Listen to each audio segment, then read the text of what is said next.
الحمد لله نحمده ونستعينه ونستغفره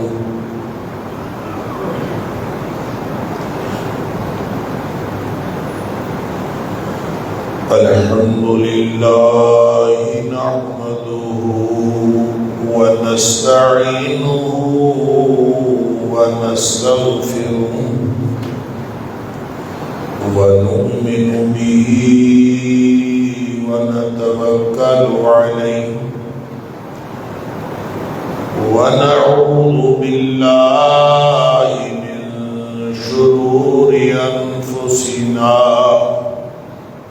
ومن سيئات أعمالنا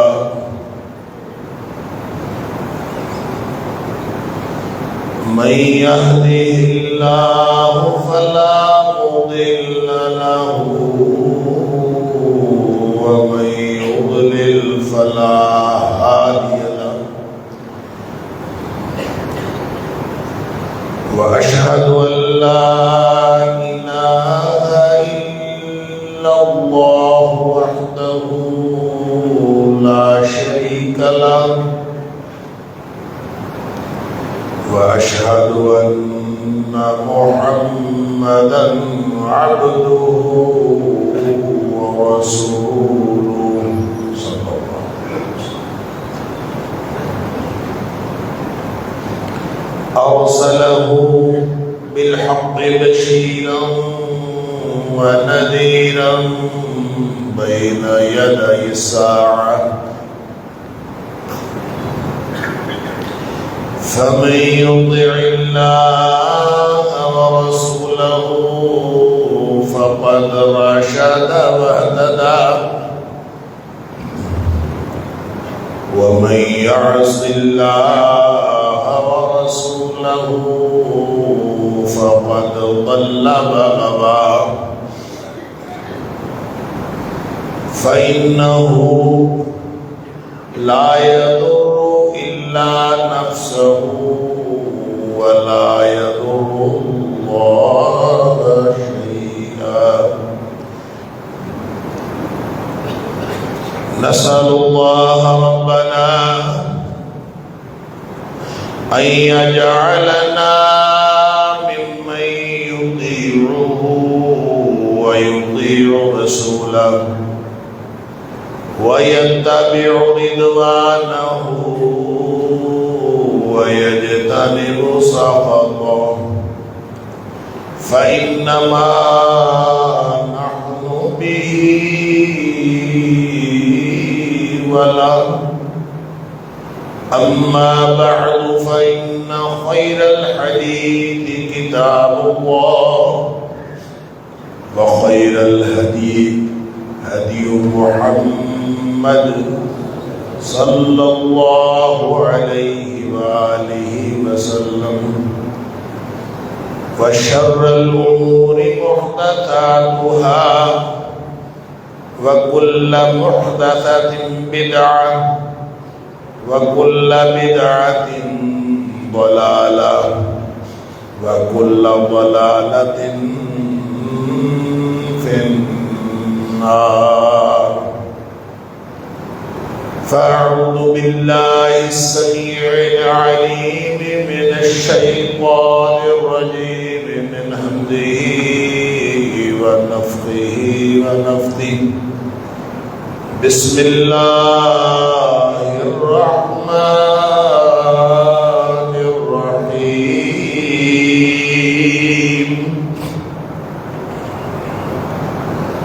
واتقوا فتنة لا تصيبن الذين ظلموا منكم خاصة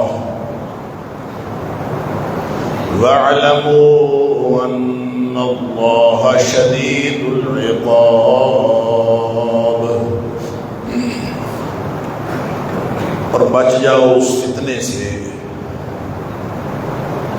جو صرف تم میں سے ظالم لوگوں کو خاص طور پر نہیں پہنچے گا بلکہ ہر ایک کو پہنچے گا۔ اور جان رکھو بے شک اللہ تعالیٰ بہت سخت پکڑ والا ہے۔ صدق اللہ العظیم۔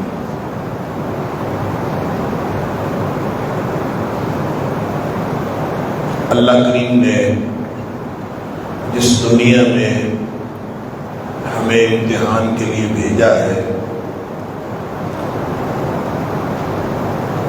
اس میں جیسے جیسے وقت گزرتا جا رہا ہے فتنوں کی تعداد اور فتنوں کی نوعیت میں اضافہ ہوتا چلا جا رہا ہے۔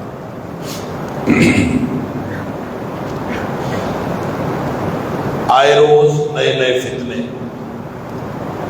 نئی نئی مصیبتیں،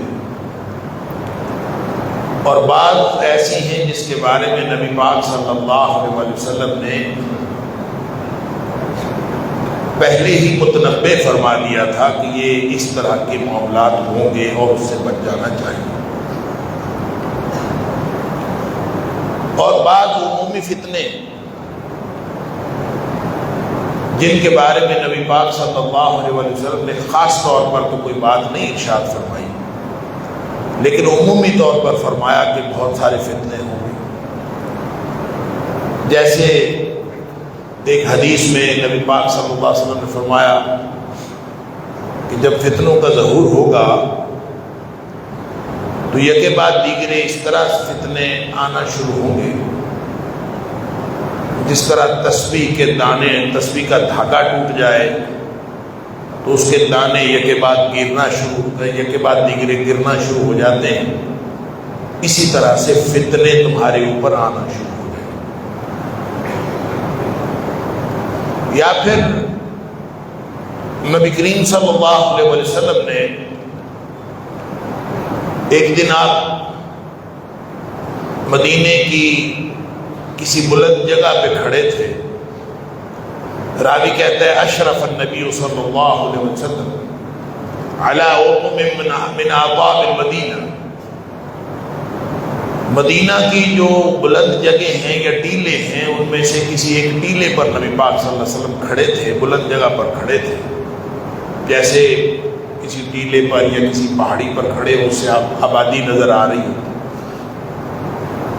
آپ نے پوچھا اترون ما ارى، میرے صحابہ مجھے بتاؤ کہ جو میں دیکھ رہا ہوں کیا تم لوگ بھی دیکھ رہے ہو؟ اترون ما ارى، جو مجھے نظر آ رہا ہے کیا تمہیں بھی نظر آ رہا؟ صحابہ نے عرض کیا اللہ کے رسول صلی اللہ علیہ وسلم ہمیں تو نظر نہیں آ رہا۔ نبی کریم صلی اللہ علیہ وسلم نے فرمایا انی لأری الفتن، میں فتنوں کو دیکھ رہا، یا فرمایا المواقع الفتن، فتنوں کے گرنے کی، فتنوں کے وقوع پذیر ہونے کی جگہ میں دیکھ رہا ہوں، خلال بیوتکم، جو تمہارے گھروں کے اوپر گر رہے ہیں اس طرح سے فتنے وقوع پذیر ہو رہے ہیں۔ فرمایا کمواقع القطر یا کواقع القطر، جس طرح بارش اترتی ہے اور بارش نازل ہوتی ہے تو اس کے قطروں کو گنا نہیں جا سکتا، اس طرح تمہارے اوپر فتنے نازل ہو رہے ہیں۔ اب کتنے فتنے نازل ہوں گے، کب کب ہوں گے، کیا کیا ہوگا؟ اسی لیے محدثین کرام نے ایک دور کو دور فتن قرار دیا کہ قرب قیامت ایک فتنے کا دور ہوگا۔ اب وہ فتنے کا دور کب ہے، کب سے شروع ہوتا ہے، یہ اللہ کو معلوم ہے۔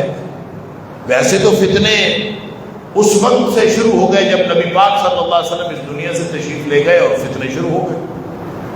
ہم دیکھتے ہیں صحابہ کرام کے دور میں بہت سارے فتنے تھے، ان فتنوں کے نتیجے میں حضرت عثمان غنی، حضرت عمر فاروق رضی اللہ عنہ شہید کر دیے گئے، پھر عثمان غنی رضی اللہ عنہ شہید کر دیے گئے، پھر علی مرتضیٰ رضی اللہ تعالیٰ عنہ شہید کر دیے گئے، پھر حضرت حسن رضی اللہ تعالیٰ عنہ کو زہر دیا گیا، پھر حضرت حسین رضی اللہ عنہ شہید کر دیے گئے۔ علی ھذا القیاس، پوری فتنوں کی پوری ایک لمبی داستان ہے، کب کب ہم کس کس فتنے کا شکار نہیں۔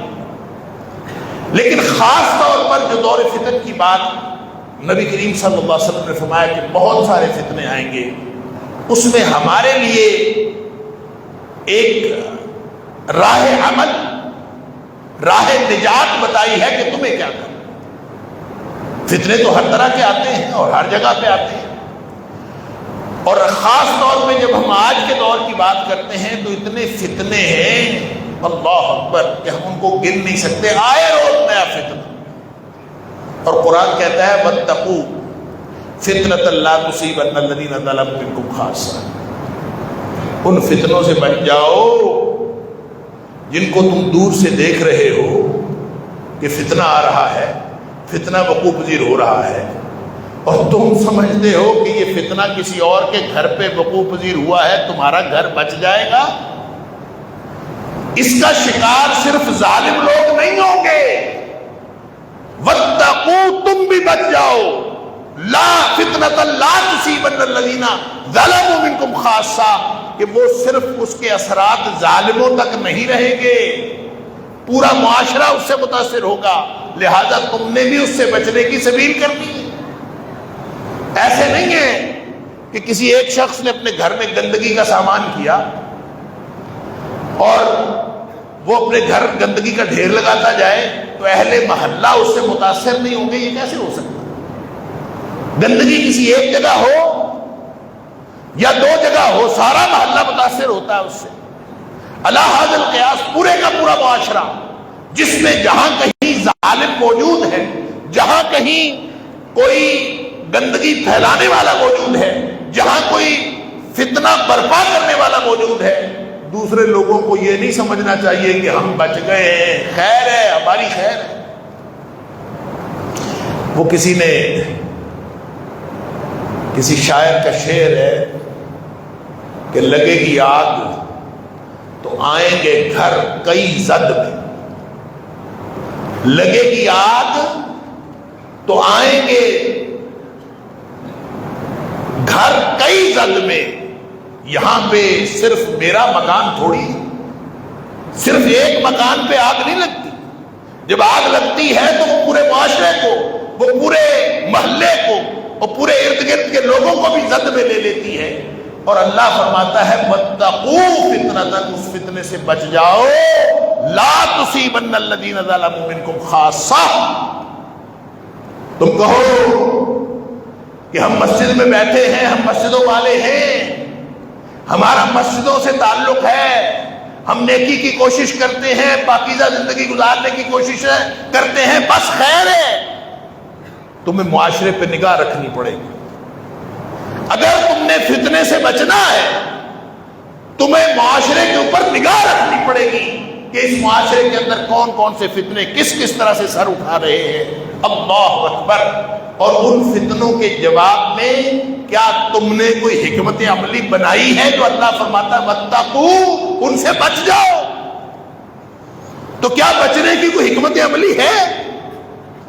کیا اگر برائی پھیلانے والوں نے برائی پھیلانے کی پلاننگ کر لی ہے تو نیکی پھیلانے والوں نے اس برائی کے آگے بند باندھنے کی کیا پلاننگ کی ہے؟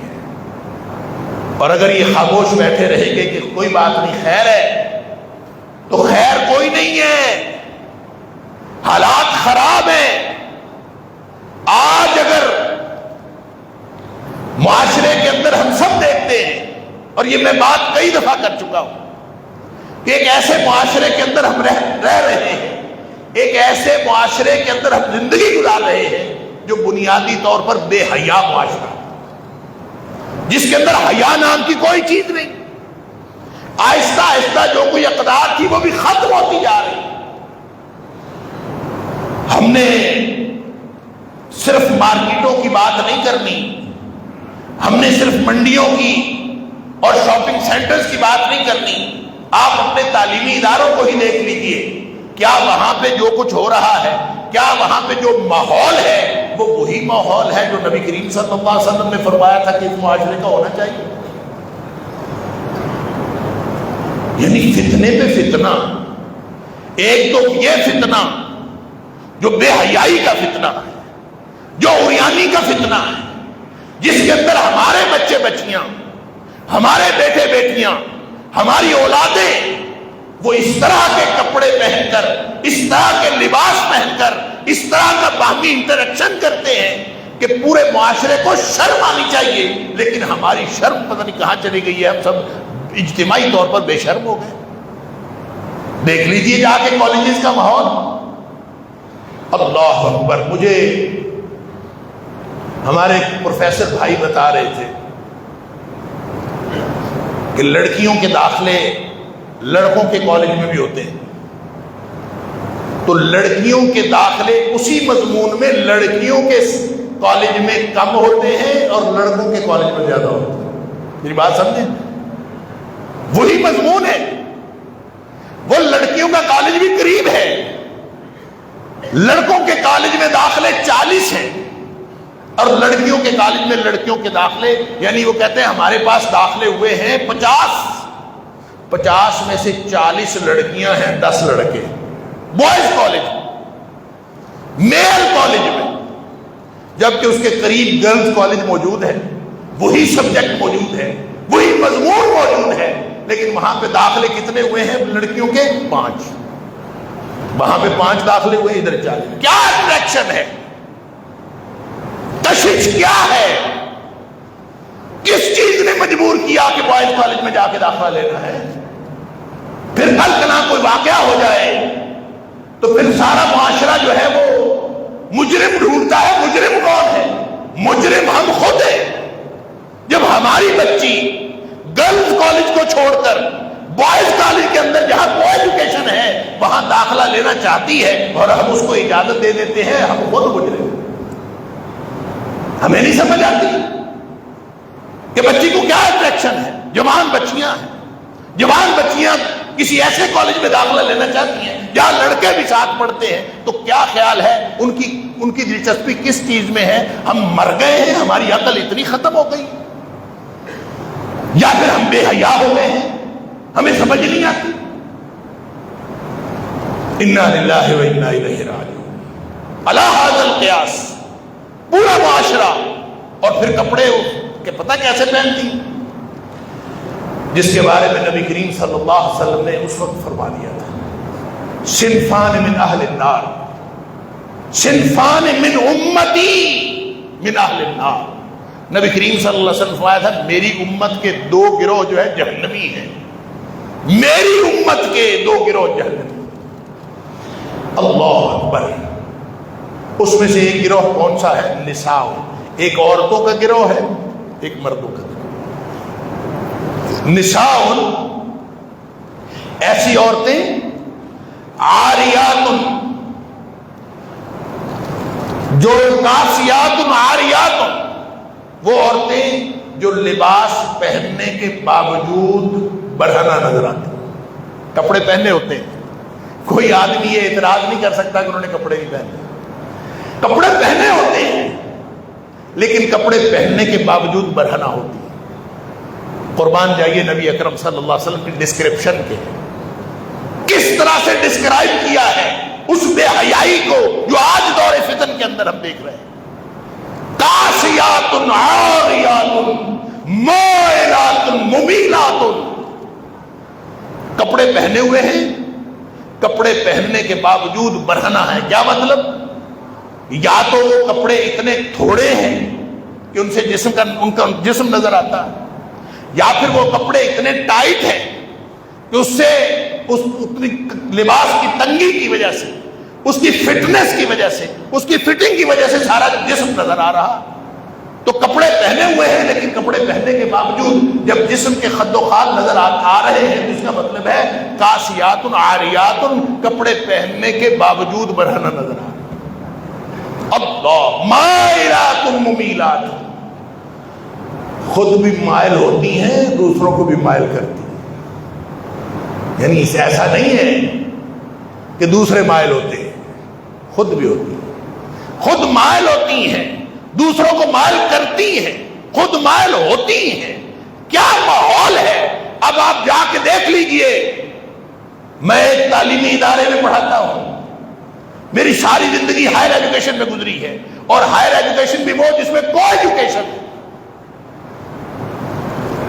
آپ جا کے دیکھ لیجئے، لڑکے لڑکیوں کو متاثر کرنے کے لیے اور لڑکیاں لڑکوں کو متاثر کرنے کے لیے کیا کیا کچھ پاپڑ بیلتے ہیں۔ اور پھر جب سے پرائیویٹ یونیورسٹیاں بنی ہیں اور پرائیویٹ کالجز بنے ہیں، وہاں تو انتہا ہو گئی۔ پرائیویٹ کالج یا پرائیویٹ یونیورسٹی والے کا، چاہے وہ تحریک اسلامی سے تعلق رکھتا ہو، چاہے وہ بڑے بڑے نام جو تحریک اسلامی کے ہیں ان کی اولادوں میں سے ہو، جس نے پرائیویٹ یونیورسٹی یا پرائیویٹ کالج بنایا اس نے کاروبار کے لیے بنایا، اس کا کاروبار متاثر ہوتا ہے۔ اگر وہ وہاں پابندیاں لگاتا ہے اس کا کاروبار متاثر ہوتا ہے۔ اس بات سے قطع نظر کہ وہ کون ہے، وہ چاہے اس کی بیک گراؤنڈ ساری کی ساری تحریک اسلامی سے تعلق رکھتی ہے، لیکن اب اس کا کاروبار ہے، یہ انڈسٹری ہے، یہ اسکول پرائیویٹ، یہ پرائیویٹ کالجز، یہ پرائیویٹ یونیورسٹیاں، یہ ساری کی ساری انڈسٹری کاروبار ہے۔ اور جا کے دیکھ لیجیے وہ کاروبار کیسے کر رہے ہیں۔ اس کاروبار میں جس وجہ سے ان کا کاروبار متاثر ہوتا ہے وہ کبھی اس کو برداشت نہیں کرتے، لہذا اگر وہ پابندیاں لگانا شروع کر دے بچوں کے اوپر تو ان کا کاروبار کیسے چلے گا؟ یہ وجہ ہے، یہ مجبوری ہے، وہ کوئی پابندی نہیں لگا سکتا۔ لہذا اس کے ذریعے سے نساء کاسیات عاریات مائلات ممیلات، اور پھر ایک اور نشانی نبی کریم صلی اللہ علیہ وسلم فرمایا رؤوسہن، ان کے جو سر ہیں وہ اس طرح سے ہیں کأنہن اسنمۃ الابل، جیسے اونٹوں کی کوہانیں ہوتی ہیں نا، اونٹوں کی کوہان کی طرح ان کے سر۔ کیا مطلب؟ بال اس طرح سے بنائے ہوئے ہیں، کسی کے اس طرف کو لٹکے ہوئے بال ہے، کسی کے اس طرف کو لٹکے ہوئے بال ہے، یہ بالوں کی خاص جو بناوٹ ہے اس کی طرف اشارہ۔ اللہ اکبر! یہ مارکیٹوں کا حال ہو یا یہ تعلیمی اداروں کا حال ہو یا ہمارے گھروں کا حال ہو یا ہماری گھروں کی خواتین کا حال ہو، یہ جہاں بھی جس جگہ بھی جیسا بھی یہ حال ہے، یہ فتنہ صرف ان گھروں کا نہیں ہے، یہ فتنہ پورے معاشرے کا ہے۔ ہمارا گھر بچ نہیں سکتا۔ واتقوا فتنة لا تصيبن الذين ظلموا منكم خاصة، بچ جاؤ اس فتنے سے جو صرف ظالموں کو اپنی لپیٹ میں نہیں لے گا بلکہ سب کو اپنی لپیٹ میں لے گا۔ تم بھی بچو گے نہیں، اس فتنے سے بچ جاؤ، تمہارا گھر بھی اس فتنے سے بچے گا نہیں۔ ہم مطمئن ہو کے بیٹھ جاتے ہیں کہ ہمارا گھر تو ٹھیک ہے، اوپر سے ہمیں بتانے والوں نے بتا دیا، اپنے آپ کو ٹھیک رکھیں بس۔ مذہب پرائیویٹ معاملہ ہے، ہر شخص کی پرائیویٹ زندگی ہے، کسی کو چھیڑنے کی ضرورت نہیں، بس اپنا اپنا معاملہ ٹھیک رکھو۔ ہمیں ایسی کوئی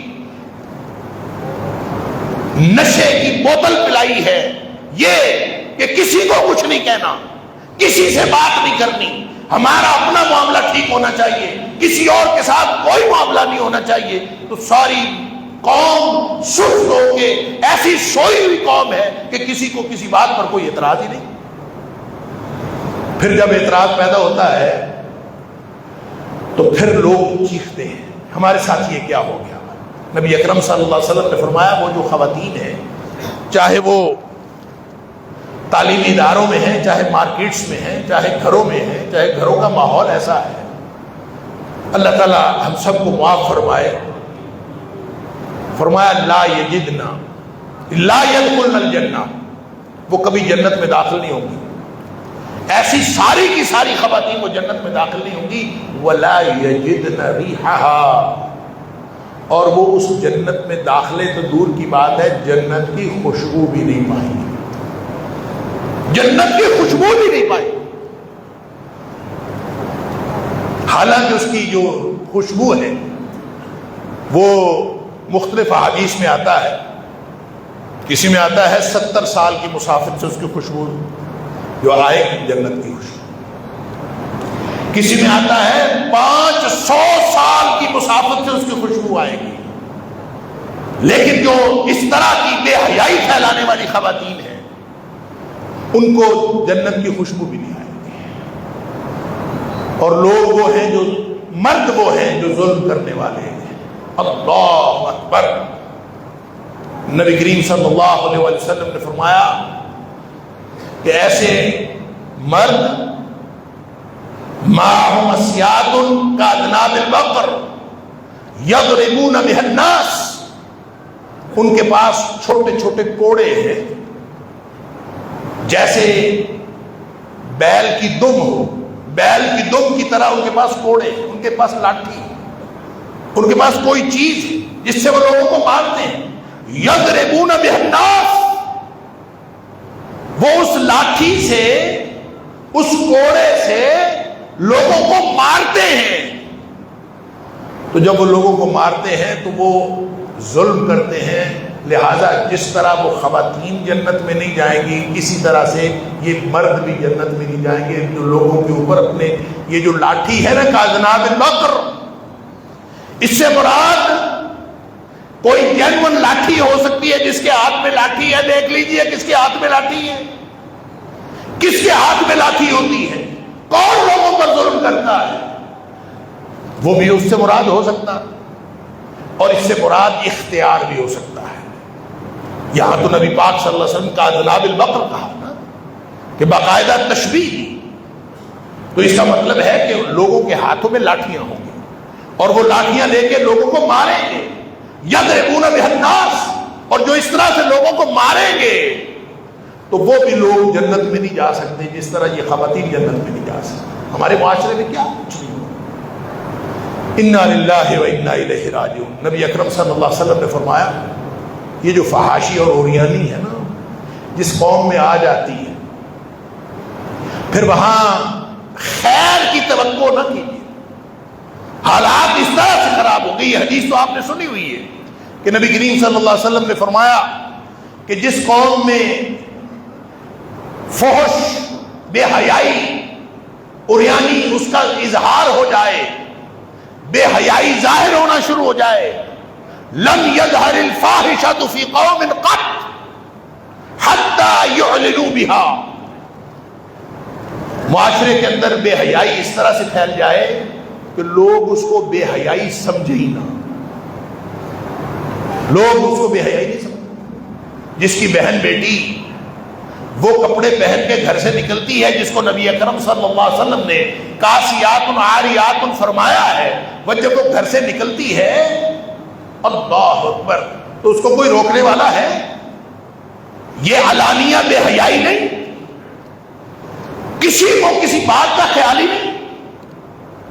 کاسیات عاریات، نبی پاک صلی اللہ علیہ وسلم نے فرمایا جو ایسا لباس پہنتی ہے جو پہننے کے باوجود برہنہ نظر آتی ہے یا اس کا کوئی جسم کا حصہ نظر آتا ہے۔ اللہ اکبر۔ نبی کریم صلی اللہ علیہ وسلم نے تو فرمایا اور قرآن نے کہا کہ خواتین تو یدنین علیہن من جلابیبہن، یا تو فرمایا وَلْيَضْرِبْنَ بِخُمُرِهِنَّ عَلَى جُيُوبِهِنَّ، اپنی چادریں لیا کریں اور اپنے سینے چھپا لیا کریں۔ پھر فرمایا جلباب، اپنے اوپر جلباب لیا کریں۔ جلباب کا مطلب پتہ ہے کیا ہے؟ وہ کھلی چادر ہے۔ جلباب کا مطلب وہ کھلی چادر ہے، جب وہ لی جائے تو نہ صرف جسمانی خد و خال چھپ جاتے ہیں بلکہ جو زینت کا لباس پہنا ہوتا ہے وہ بھی چھپ جاتا ہے۔ قرآن تو ہمیں یہ حکم دیتا ہے۔ اللہ، اور ساری کی ساری صحابیات، ساری کی ساری امہات المومنین، جب پردے کا حکم آیا سب نے پردہ کیا۔ ہم آج کے دور میں ہم کہتے ہیں پردہ جو ہے وہ آنکھوں کا ہوتا ہے۔ جب نبی پاک صلی اللہ علیہ وسلم کی ازواج مطہرات اور صحابیات انہوں نے پردہ کیا تو ہم کس بات کی بولی ہے؟ بہرحال جو میری گزارش آپ کے سامنے یہ ہے کہ جب یہ حالات خراب ہوتے ہیں تو فتنہ کسی ایک کو نہیں پہنچتا، ہر ایک کو پہنچتا، کوئی ایک نہیں اس سے متاثر ہوتا، سب۔ نبی پاک صلی اللہ علیہ وسلم نے فرمایا اذا ظہر الزنا والربا، دو بیماریاں ایسی ہیں جب وہ کسی قوم کے اندر پھیل جائیں، اذا ظہر الزنا، بدکاری پھیل جائے اور سود پھیل جائے، بدکاری اور سود تو پھیلا ہوا ہے نا. بدکاری کے بارے میں آپ کا خیال ہوگا کہ نہیں پھیلی. بچوں کے کپڑے تھوڑے سے بولڈ کپڑے پہن لینے سے بدکاری تھوڑی پھیل جاتی؟ کہیں گے مجھے لوگ.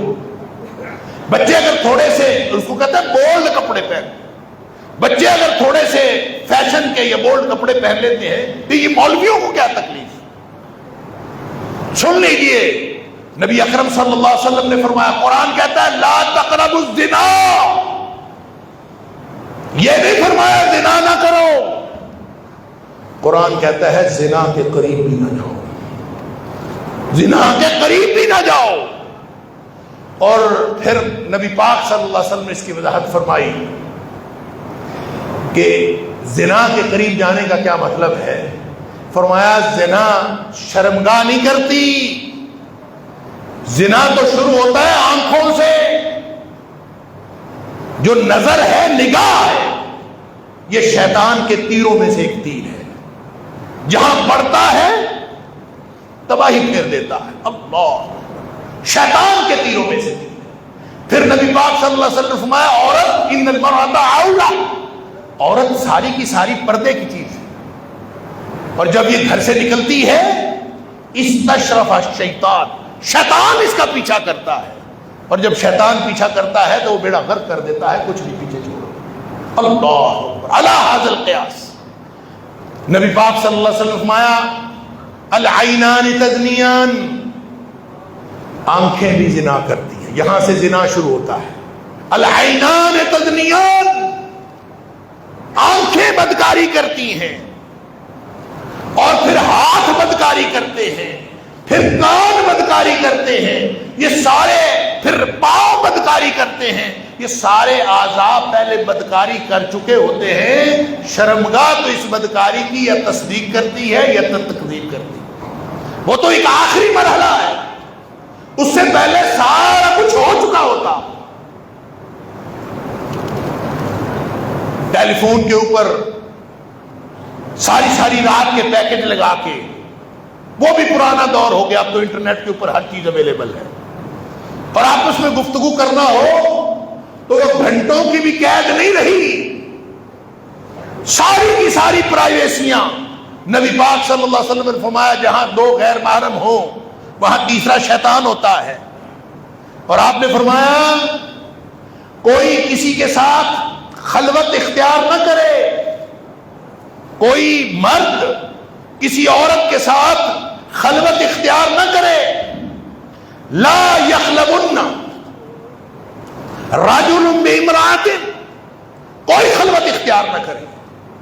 یہ جو اپنے اپنے گھر میں بیٹھ کے ٹیلی فون کے اندر گفتگو ہو رہی ہوتی ہے نا، یہ خلوت ہی تو ہے، یہ خلوت ہے. تیسرا شیطان ہے.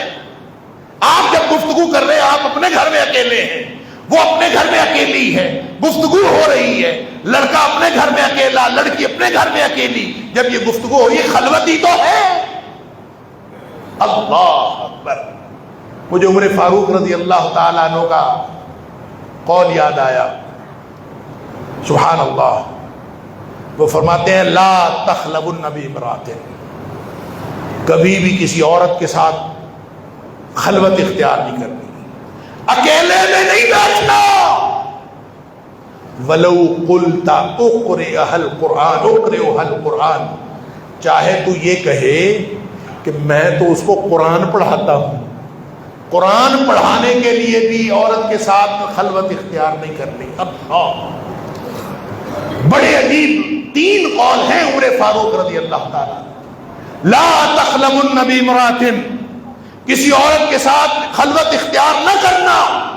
ولو قلت اقرئها القرآن، چاہے تو یہ کہے کہ میں تو قرآن پڑھا رہا تھا، قرآن پڑھانے کے لیے بھی کسی غیر محرم عورت کے ساتھ خلوت اختیار نہیں کرنا. پھر کہتے ہیں ولا تدخلن بهذه الامراء، یہ جو حکمرانوں کے دفتروں میں گھسے رہتے ہیں نا، ہر وقت حکمرانوں کے پاس گھسے رہتے ہیں، عمر فاروق رضی اللہ تعالیٰ عنہ فرماتے ہیں کہ حکمرانوں کے دفاتر میں ہر وقت نہ گھسے رہا کرو. لا تدخلن بهذه الامراء، یہ امراء کے حکمرانوں کے پاس ہر وقت نہ گھسے رہا کرو. ولو قلت آمرهم بالمعروف، چاہے تیرا موقف یہ ہو میں تو ان کو نیکی کا حکم دینے گیا تھا، چاہے تو یہ کہے کہ میں تو حکمرانوں کو نیکی بتانے گیا تھا، پھر بھی ان کے پاس جانا، بار بار جانا، یہ انتہائی خوفناک ہے. اور ایک تیسری بات عمر فاروق رضی اللہ تعالیٰ عنہ فرماتے ہیں لا تصلن عاقا. سبحان اللہ. وہ کہتے ہیں کہ فإنه لن يصلك فقد قطع أباه. جو شخص ماں باپ کا نافرمان ہے، جو شخص لا تصلن عاقا، جو ماں باپ کا نافرمان ہے اس کو کبھی دوست نہ بنانا، اس لیے کہ جو ماں باپ کا نہیں بنا وہ کبھی تمہارا نہیں بن سکتا. لا تصلن عاقا، کبھی ماں باپ کے نافرمان کو دوست نہ بنانا، اس لیے کہ فإنه لن يصلك فقد قطع أباه. جس نے اپنے ماں باپ چھوڑ دیے تو اس کے سامنے کیا چیز ہے. یہ وہ پیرامیٹرز ہیں، یہ وہ حکمت کی باتیں ہیں جو عمر فاروق رضی اللہ تعالیٰ عنہ نے شریعت سے سیکھی اور ہمیں بتائیں.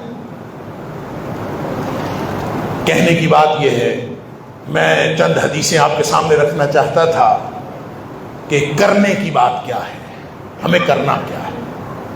ایک طرف بے حیائی ہے اور ایک طرف افواہوں کا بازار گرم ہے، فتنے پہ فتنہ، سمجھ نہیں آتی کیا کریں.